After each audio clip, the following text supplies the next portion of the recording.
जीवन उसी का मस्त है जो स्वयं के कार्य में व्यस्त है। परेशान वही है जो दूसरों की खुशियां से परेशान है या उनको देखकर त्रास्त है। नमस्कार, सुस्वागतम, वेलकम, अभिनंदन। मैं हूं आपके साथ आपकी अपनी होस्ट एंड दोस्त डॉक्टर वाय राखी। आपका स्वागत अभिनंदन करती हूं आपके, मेरे और माता रानी के इस खूबसूरत से यूट्यूब चैनल पर। कैसा है मेरा ये संसार। आप दिन दुगनी रात चौगनी तरक्की करें, माता रानी की असीम कृपा पर बनी रहे और जीवन में कभी किसी चीज की कोई कमी ना हो। देखिए, वैसे तो आप सबके घर में होती है श्री कृष्ण भगवान की पूजा, लेकिन बहुत सारे लोगों ने अपने घर में लड्डू गोपाल रखे हुए हैं और उनकी पूजा उन्हें ठीक से करनी समझ नहीं आती या उनको कुछ गलतियां करते हैं। आप अपनी तरफ से अपने भाव से जैसे भी भगवान की पूजा कर रहे हैं बहुत सही कर रहे हैं, लेकिन कुछ गलतियां हमसे श्री कृष्ण भगवान की पूजा में हो जाती हैं। आइए आपको उन गलतियों के बारे में बताती हूँ। कार्यक्रम की शुरुआत करें, लेकिन सबसे पहले बिलीव इन कर्मा।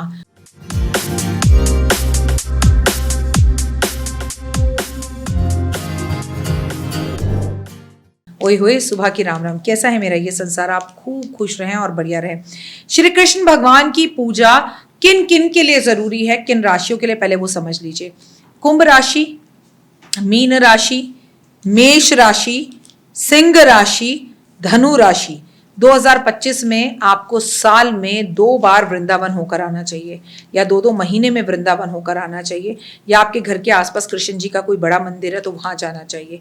आप जितनी कृष्ण की पूजा करेंगे उतनी शनि की सारसती और कृष्ण की जो ढैया आप पर चल रही है, शनि की जो ढैया आप पर चल रही है, उनके कष्ट और तकलीफों से आप बच जाएंगे। श्री कृष्ण भगवान मस्त मौला है, आपको मालूम है, वो बहुत प्रैक्टिकल है। अगर आप कृष्ण की पूजा करते हैं और गीता नहीं पढ़ते तो आपकी पूजा अधूरी है। अगर आप कृष्ण की पूजा करते हैं और आपके घर में गीता नहीं है तो आपकी पूजा अधूरी है। अगर आप कृष्ण की पूजा करते हैं और आपके घर में सुदामा का चित्र नहीं है तो आपकी पूजा अधूरी है। अगर आप कृष्ण की पूजा करते हैं और यशोदा का चित्र आपके घर में नहीं है तो आपकी पूजा अधूरी है। अगर आप कृष्ण भक्त हैं लेकिन आपके घर में राधा का एक ऐसा चित्र जिसमें वो झूला झूल रही हैं और श्री कृष्ण भगवान बैठे हैं तो आपकी पूजा अधूरी है। अगर आप कृष्ण की पूजा करते हैं और आपके घर में ऐसा चित्र नहीं है जिसमें वो बचपन में मक्खन चोरी करके खा रहे हैं तो आपकी पूजा अधूरी है। अगर आप कृष्ण की पूजा करते हैं लेकिन आप कभी गौशाला नहीं जाते तो आपकी पूजा अधूरी है। अगर आप कृष्ण की पूजा करते हैं और आप गाय की सेवा नहीं करते तो आपकी पूजा अधूरी है। अगर आप कृष्ण की पूजा करते हैं और आपके घर में गीता ही नहीं है तो आपकी पूजा अधूरी है। अगर आप कृष्ण की पूजा करते हैं और आपके घर में अभी तक जोड़े से 2 बांसुरी नहीं है तो आपकी पूजा अधूरी है। समझ में आया कितनी सारी चीजें आप नहीं कर रहे। आप चाहे लड्डू गोपाल की पूजा कर रहे हो, श्री कृष्ण की पूजा अगर आप कर रहे हैं और आप तुलसी की पूजा नहीं करते, आपके घर में रामा और श्यामा तुलसी नहीं है तो आपकी पूजा अधूरी है। तो ये समझ लीजिए कि जो जो चीजें मैंने बोली हैं वो कृष्ण भक्ति उनके बिना अधूरी है। श्री कृष्ण कहते हैं राधे राधे, तो याद रखिए राधे राधे बोलना, श्री कृष्ण भगवान का नाम लेना, प्रभु का नाम लेना, वृंदावन जाना, गाय की सेवा करना, क्योंकि कृष्ण जी ग्वाला थे। रोज सुबह उठकर गाय की पहली रोटी गाय को जाए, रोटी दे ना दें। आधुनिक हैं आज आप, बढ़ते भारत के, विकसित भारत के बच्चे हैं। अपने घर में 2 किलो खीरा गाय का अलग निकाल के रखें। आते जाते ऑफिस जाते, स्कूल जाते, कॉलेज जाते, आप जहाँ गौ माता दिखे, ये तो दिल्ली है, ये तो भारत है, गाय दिखती है। जिन शहरों में, जिन जगहों पर गाय नहीं दिखती, वो अपने घर में चांदी की गाय अपने मंदिर में ला के रखें, बछड़े के साथ रखें और उसका रोज खीरे का भोग लगाएं और वो खीरा अपने घर के बाहर किसी भी पेड़ के नीचे रख दें। यकीन मानिए वो बेकार नहीं जाएगा, उसे कोई ना कोई पक्षी या चींटियां खा लेंगी।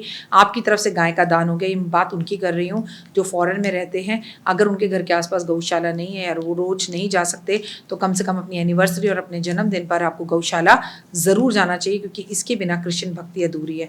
अगर आप कृष्ण की पूजा करते हैं और रोज एक तुलसी का पत्ता तोड़कर कृष्ण जी के सामने अर्पण नहीं करते तो आपकी पूजा अधूरी है। श्री कृष्ण भगवान कहते हैं कि कर्म कर, आप फल की इच्छा मत कर।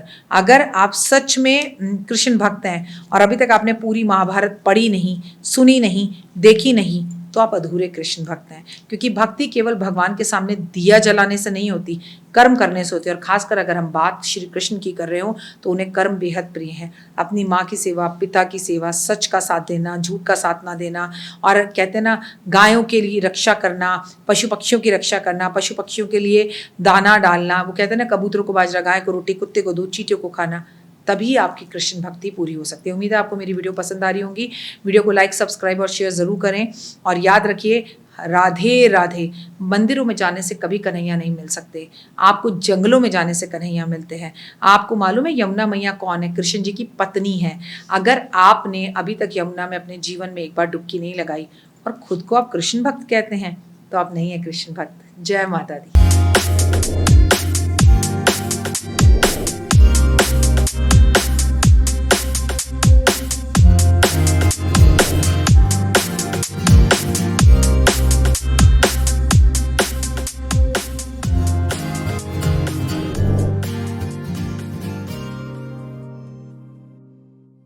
जीवन में है समस्या, नहीं मिल रहा तकलीफों से छुटकारा, नहीं मिल रही मनचाही नौकरी, टूट गया है विश्वास, सांस से आपकी बिल्कुल नहीं बनती और खत्म हो गई है आस, भगवान से आपका विश्वास उठ चुका है।